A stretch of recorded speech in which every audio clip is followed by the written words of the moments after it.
একটা যেই মানুষটা আহ, আপনি যার নাম বলছেন তার কথা বলছি না, আমি ইন জেনারেল বলছি। একটা মানুষ, তার পরিবার করাইলের বস্তিতে থাকে, সে ছোটবেলায় হকারি করে বেড়ায় এবং তার মা রাস্তার পাশে ফ্লাক্সে করে চা বিক্রি করে বেড়ায়। সেই ছেলেটা আহ, কিভাবে 15 লাখ টাকা ইনকাম করছে, যেটা খুলে দেবো, কিভাবে 15 লাখ টাকা ইনকাম করছে। সবাই কন্টেন্ট ক্রিয়েশন করে, আপনারাও কন্টেন্ট ক্রিয়েশন করেন এবং আপনাদেরও কিন্তু অনেক বড় বড় পেজ আছে। আপনাদেরও জানা আছে যে সোশ্যাল মিডিয়াতে কন্টেন্ট ক্রিয়েশন করে কত টাকা আসলে ইনকাম করা যায়।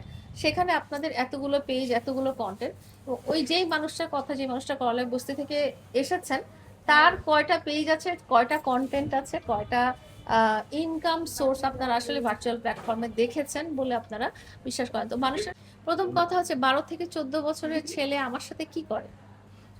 12 থেকে 14 বছরের ছেলেকে তার মা কেন ছেড়ে দিল? ধরেন সে 12 থেকে 14 বছরের ছেলেই যদি হতো, তার গার্জিয়ানশিপের জন্য তার প্যারেন্টস ছিল, মা বাবা সবাই জীবিত, সবাই বর্তমান, এবং সবাই সহ আমার বাসায় কি করছে, তাই না? তো এই এই এই এই কথাটার উত্তরে ওনাদের কি উত্তর আছে যে আপনি অ্যাজ এ প্যারেন্ট, আপনি অ্যাজ এ মাদার, আপনি অ্যাজ এ ফাদার আপনার 12 বছরের সন্তানকে কেন একজন 45 বছর নারীর সাথে একই ছাদের নিচে একই বিছানায় থাকতে দিয়েছেন বা একই রুমে থাকতে দিয়েছেন কেন? এবং আপনি আপনার সন্তান কি এমন কন্টেন্ট করে, যেটা উনি বলেছে যে কন্টেন্টের খাতিরে একই বাসায় একই ছাদের নিচে ছিল, একই বাসায় একই ছাদের নিচে কি এমন কন্টেন্ট হয়েছে যেটা আমাদের ফিল্ম ইন্ডাস্ট্রির মেগাস্টারও কোনোদিন একই ছাদের নিচে থেকে করেনি? এই প্রশ্নটা তাকে আসলে আসলে আছে না, কিছু অশিক্ষিত মানুষের কাছ থেকে অশিক্ষিত উত্তরই পাওয়া যাবে। তো তাদের কাছে আসলে কোনো প্রশ্ন করে কোনো লাভ নেই। এই প্রথম কথা হচ্ছে যে এই টপিকে গত 6 বছর অনেক আলোচনা, সবকিছুই হয়েছে। আমি জাস্ট এটা নিয়ে আর কথাই বলতে চাই না। আমি মানুষের বিচার বিবেচনার উপর ছেড়ে দিতে চাই। প্রথম কথা হচ্ছে যে আপনারা যখন কেউ কিছু বলবে তখন অবশ্যই আপনারা জাজ করবেন। আপনারা এত বড় বড় শিক্ষিত মানুষ, যারা অনেকেই বিশ্ববিদ্যালয় থেকে সর্বোচ্চ ডিগ্রি নিয়ে আজকে জার্নালিজমের সাথে জড়িত আছেন বা কন্টেন্ট ক্রিয়েশনের সাথে জড়িত আছেন এবং নিরলস পরিশ্রম করে বেড়াচ্ছেন। তারা কয়টা বাইক, কয়টা বিএমডাব্লিউ, কয়টা বাড়ির মালিক, তাই না? সেখানে আপনারা যদি মনে করেন যে তাদের ড্রয়ার ভর্তি টাকা আছে, তো সেই ড্রয়ার ভর্তির টাকাটা কি চুরি করার টাকা, না ছিনতাই করার টাকা, নাকি জাল টাকা, সেটা কিন্তু আসলে জাজমেন্টের ব্যাপার। কেউ একজন যদি কিছু বলে ফেলে, সেটা আমাদের বিশ্বাস করার আগে একটু চিন্তা করা উচিত ব্যাকগ্রাউন্ডটা। এবং যেহেতু আপনি নতুন জীবনে যাচ্ছেন, নতুন জীবন করতে যাচ্ছেন, তো সেহেতু এটাও কিন্তু একটা কাদা ছড়াছড়ি, একটা নতুন লাইফে যাবেন। যদি মামলাটাও থেকে যায় বা মামলার ব্যাপারেই কিন্তু আপনাকে হয়তো করে দিতে হতে পারে।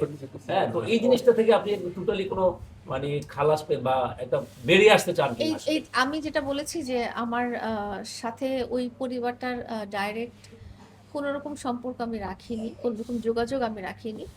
শুধুমাত্র আইনি যেই প্রসেসগুলো আছে সেটা আমার লয়ারের মাধ্যমে চলছে এবং আমার সাথে শুধু যোগাযোগ আমার লয়ার পর্যন্তই হচ্ছে।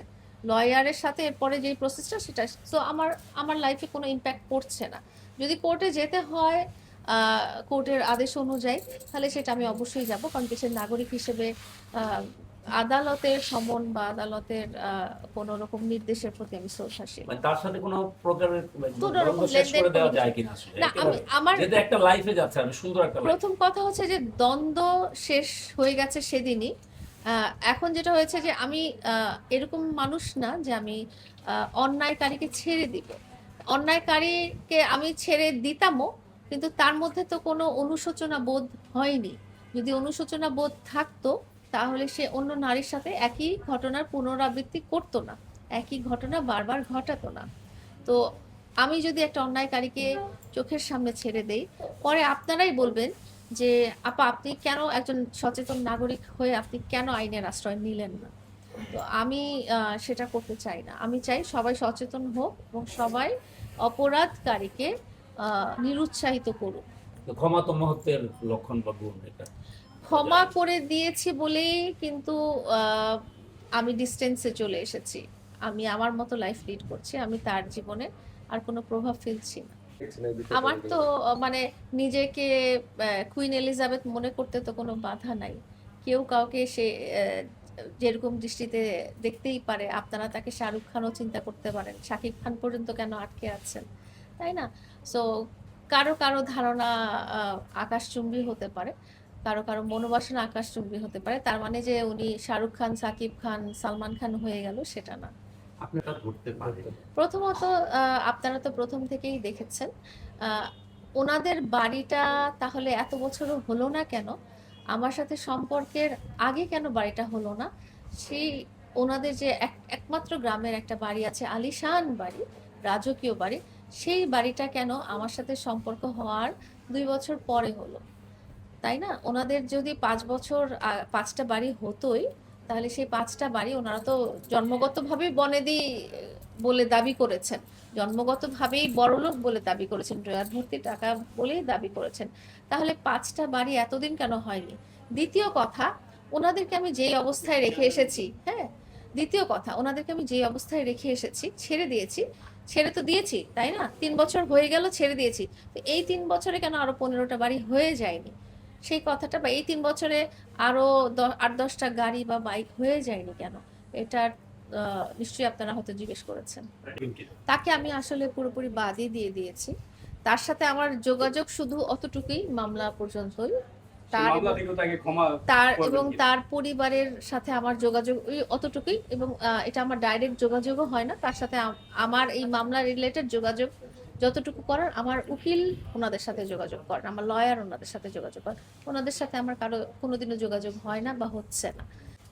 না, তাকে আমার বিয়ের দাওয়াত দিব না, তাদের কাউকে আমার বিয়ের দাওয়াত এখন দিব না। সে জেলে আছে, সে মানে শাস্তি পেয়েছে, সামনে আরো শাস্তি পাবে। আপনার এই পুরো মামলা টামলা থেকে একদম বিরত থাকবেন কিনা, তাকে ক্ষমা করে দিয়ে নতুন জীবনে আপনার নতুন ভাবে? আমার আমার সাথে যে অন্যায় করা হয়েছে, আমি বিশ্বাস করি মানুষ ভুল করতে পারে, মানুষ একবার ভুল করতে পারে, দুবার ভুল করতে পারে, 4বার ভুল করতে পারে, 10বার ভুল করতে পারে, ভুলটা ভুল হবে, কিন্তু ইচ্ছাকৃতভাবে যখন মানুষের ক্ষতি করা হয় সেটাকে আমরা ভুল বলি না, এবং সেটাকে অপরাধ বলি। এবং এই অপরাধটা আমি যদি আইনি পদক্ষেপ না নিতাম, ওই যে লোকটার কথা আপনারা বলছেন, উনি আমার আগেও অন্য মানুষের সাথে করেছেন, এবং অন্য মানুষরা কিছু বলেনি, তাকে ক্ষমা করে দিয়েছে। তারপরে আমার সাথে করার স্পর্ধা করেছেন, আমি ক্ষমা করিনি।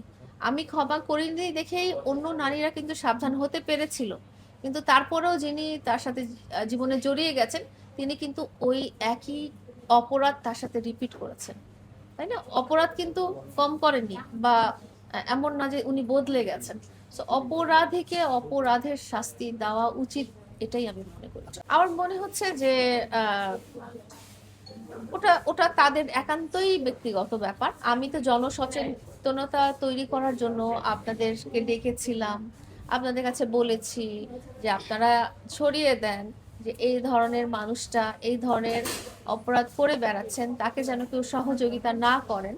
তো কেউ যদি সেটা জেনেও তার কাছে যেতে চায়, সেটা তার একান্তই ব্যক্তিগত ব্যাপার। কিন্তু এখানে বারবার একটা উল্লেখ আসছে যে মামুনা মা বলছেন আপনি নাকি মৌনাকে কিনে ফেলছেন। আমার তো কোনো দরকার নেই, কারণ এগুলো আপনি করাচ্ছেন একের পর এক। এবং লিখনও জড়িত রয়েছে। এই যে আমি বললাম না যে আমি বলেছিলাম আমার লাইফটাতে যে আছে না, একটা মানুষের নাম নিলেই একটু হাইলাইট হওয়া যায়। একটা মানুষ যেহেতু কিছু বলছে না, তো তার নাম আমার বারবার বললে কোনো সমস্যা নেই। আমার নামটা সেই জন্যই উচ্চারণ করা হচ্ছে। আমি এই ধরনের কোনো ব্যাপারে জড়িত না, এই ধরনের কোনো মানুষের সাথে আর জড়িত না। আমি বারবার আপনাদেরকে বলেছি যে আমি ওই লাইফটা থেকে আসলে বের হয়ে এসেছি। আচ্ছা, মামুনা মা বলছে যে আপনি কত কোটি টাকা যেন দিয়েছেন, সেও আর উল্লেখ করে নাই। আসলে এটা সত্য কিনা, মৌনাকে কোটি কোটি টাকা দিয়েছেন কিনা? কেন? আমার সাথে তো তার পরিচয় নাই, আমার সাথে তার পরিচয় নাই, তো আমার কেন আমি মানুষকে কোটি টাকা দিব?